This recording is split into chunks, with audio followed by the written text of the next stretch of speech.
राम रामेति रमे रामे मनोरमे सहस नाम तत्तुल्यम राम नाम वरानने। मारीच स्वर्ण मृग बनकर श्री राम की कुटिया के आसपास विचरने लगा। सीता जी ने उनकी खाल के लिए प्रभु से प्रार्थना की। लक्ष्मण जी को सीता जी की रक्षा का भार सौंपकर श्री राम स्वर्ण मृग का पीछा करने लगे। कुछ ही दूर जाने पर श्री राम ने उसे मार दिया। मरते समय मारीच ने हा लक्ष्मण की पुकार की, जिसे सुनकर सीता जी घबरा गई और उन्होंने लक्ष्मण को श्री राम के पास भेज दिया। रावण इसी अवसर की प्रतीक्षा कर रहा था।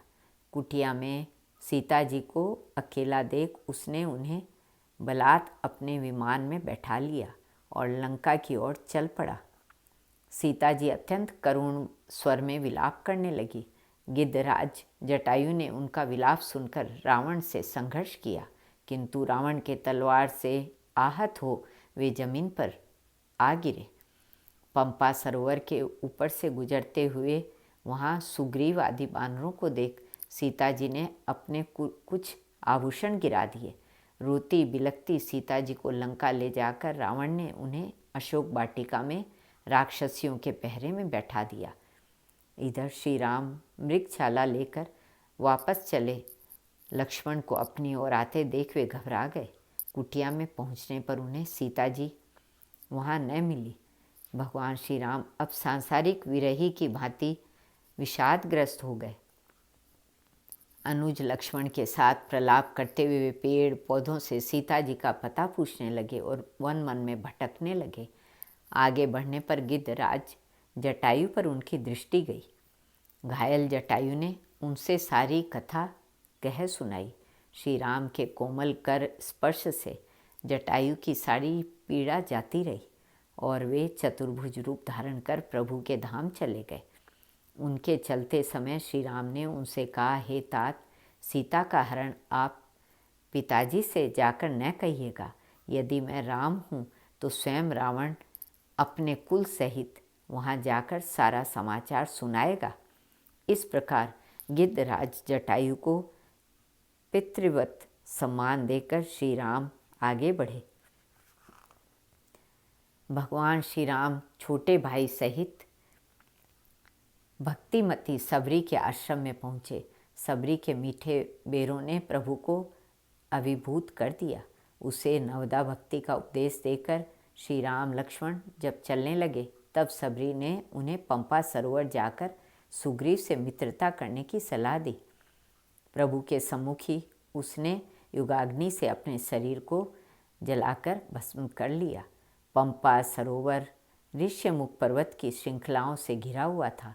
वहाँ सुग्रीव अपने मंत्रियों हनुमान जी आदि के साथ निवास करते थे। वे बाली के भय से वहाँ छिप कर रहते थे। श्री राम लक्ष्मण को उस ओर आते देख वे और भी डर गए। हनुमान जी को उन्होंने उनका परिचय जानने के लिए भेजा। हनुमान जी ब्राह्मण वेश में वहाँ पहुँचे और प्रभु को पहचान कर उनके चरणों में गिर पड़े। दोनों भाइयों के साथ हनुमान जी सुग्रीव के पास पहुँचे। सुग्रीव ने सीता जी द्वारा गिराए गए आभूषणों को श्री राम को राम से दिखलाया। उन्हें पहचान कर प्रभु की आंखें भर आई। सुग्रीव ने भी अपनी व्यथा श्री राम से कही। बालीवत की प्रतिज्ञा करके श्री राम ने सुग्रीव को आश्वस्त किया। अग्नि की साक्षी दिलाकर हनुमान जी ने श्री राम सुग्रीव की मित्रता को और दृढ़ बना दिया।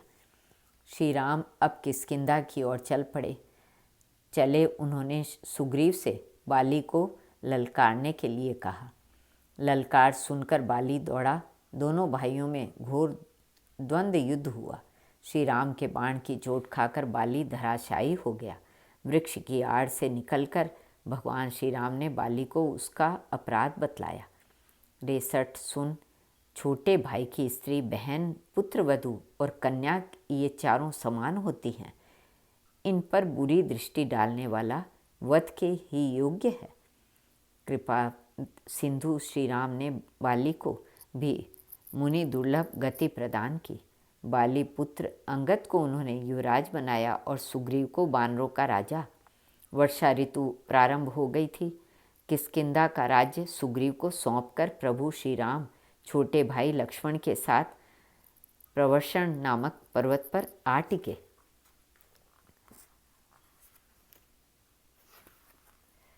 वर्षा काल बीत जाने पर भी सुग्रीव ने श्री राम की सुध न ली। तब प्रभु ने लक्ष्मण जी को किष्किंधा भेजा। उधर हनुमान जी भी इस बात से चिंतित थे कि सुग्रीव राज मद में प्रभु के कार्य को भूला बैठा है। उन्होंने सुग्रीव को समझाया। अब तो सुग्रीव डर गया। लक्ष्मण जी की आने का समाचार सुनकर उनका डर दुगना बढ़ गया। अंगद हनुमान जी आदि को भेजकर उन्होंने किसी तरह लक्ष्मण जी को शांत कराया और उनसे क्षमा याचना की। दूत भेजकर सुग्रीव ने अपनी समस्त वानरी सेना को इकट्ठा किया और प्रभु श्री राम के पास चले। अपनी भूल के लिए उन्होंने भगवान से बहुविध पश्चाताप जताया। दूर दूर से आए असंख्य वानर भालुओं की सेना को सुग्रीव ने सीता जी का पता लगाने का आदेश दिया। उन्होंने कहा, 1 माह के अंदर माता सीता का पता लग जाना चाहिए। जो कोई सैनिक सीता जी का पता लगाए बिना यहाँ लौटेगा उसे प्राण दंड मिलेगा। वानर भालुओं की वह विशाल सेना सभी दिशाओं में सीता जी की खोज करने निकल पड़ी। जामान, अंगद, हनुमान आदि प्रमुख वीरों को दक्षिण दिशा में जाने का आदेश हुआ।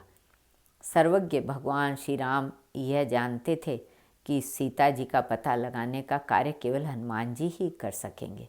अतः प्रभु ने उनको अपनी अंगूठी देते हुए कहा, पुत्र हनुमान, यह अंगूठी देकर सीता तुम्हें पहचान लेगी। उनका पता लगाकर और उन्हें ढाढ़स बंधाकर तुम सकुशल शीघ्र वापस लौटो। प्रभु का आशीर्वाद पाकर हनुमान जी युवराज अंगद और जामान आदि के साथ चल दिए। समुद्र के किनारे संपाति ने उन लोगों को सीता जी का पता बताते हुए कहा, जो वीर 100 योजन के इस समुद्र को लांघ सके वही भगवान श्री राम का कार्य करने में सफल होगा। जामान ने हनुमान जी को उनके बल का स्मरण दिलाया। हनुमान जी सबको सिर नवाकर प्रभु श्री राम का कार्य सिद्ध करने उड़ चले।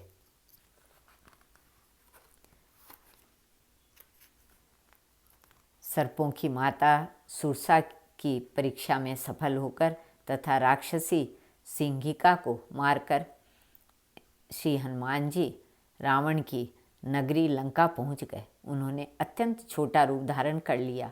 प्रवेश द्वार पर लंकिनी को घुसे से एक ही प्रहार से परास्त कर हनुमान जी नगर के अंदर घुस गए। लंका के प्रत्येक घर का उन्होंने निरीक्षण किया। सीता जी नहीं मिली। तभी विभीषण जी से उनकी मुलाकात हुई, जो भगवान श्री राम के परम भक्त थे। हनुमान जी से उन्होंने सीता जी का पता बतला दिया।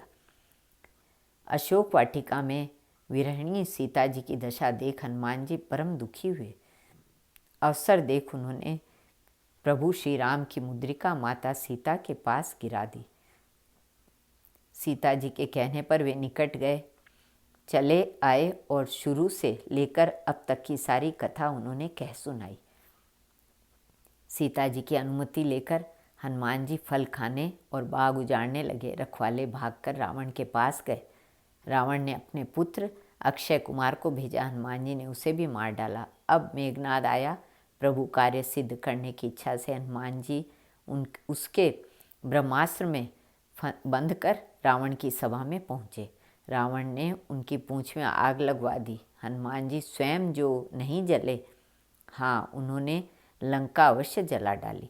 पुनः सीता जी से पहचान स्वरूप उनकी चूड़ामणि लेकर उनका आशीर्वाद प्राप्त कर वे वापस श्री राम के पास लौट आए।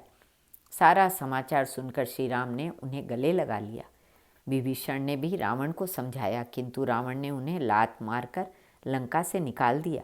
वे श्री राम के शरणागत हुए। वानरी सेना के साथ श्री राम समुद्र तट पर आ पहुँचे।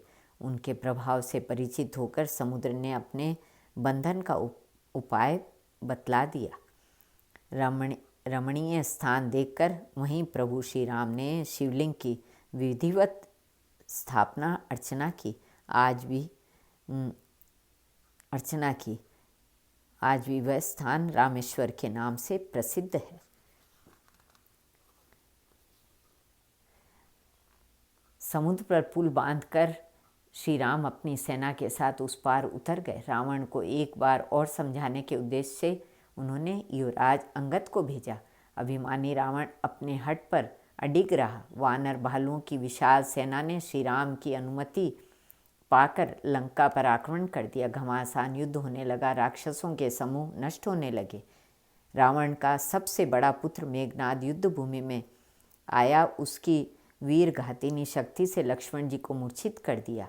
जामान की सलाह से हनुमान जी सुषेण वैद्य को ले आए। सुषेण ने हनुमान जी से सुदूर धौलगिरी पर स्थित संजीवनी बूटी लाने को कहा। वायुपुत्र हनुमान जी समूचा पर्वत ही लेकर दिन निकलने से पहले पहुंच आए। सुषेण वैद्य को उपचार से लक्ष्मण जी पुनः स्वस्थ हो गए। युद्ध फिर शुरू हुआ। राक्षस फिर मरने लगे। रावण ने अपने भाई कुंभकर्ण को जगाया। मत वाले गजराज के समान वह वानरी सेना को विदीर्ण करने लगा। आखिर भगवान श्री राम के बाणों से मरकर उसे सद्गति मिली। मेघनाद एक बार फिर आकर तरह तरह से माया युद्ध करने लगा, किंतु इस बार शेषावतार लक्ष्मण ने इंद्रजीत मेघनाद को यमलोक का रास्ता दिखला दिया। अंत में स्वयं रावण अपनी बची खुची राक्षसी सेना के साथ युद्ध करने आया। कई दिनों तक कौतुकी भगवान श्री राम ने उसे खिलाया, किंतु सीता जी की चिंतित अवस्था और देवताओं की पीड़ा को स्मरण करके उन्होंने रावण को खत्म कर डालने का निश्चय किया। 31 बाण उन्होंने छोड़े। 30 बाणों ने रावण के 10 सिरों और 10 और 20 भुजाओं को काटा तथा अंतिम बाण ने उनकी नाभि का अमृत सोख लिया। श्री राम के हाथों मरकर रावण को सुदुर्लभ गति मिली। लंका का राज्य विभीषण को सौंपकर तथा अग्निदेव से अपनी असली सीता को प्राप्त कर प्रभु श्री राम अयोध्या लौटने को उद्यत हुए। श्री कृष्णार्पण।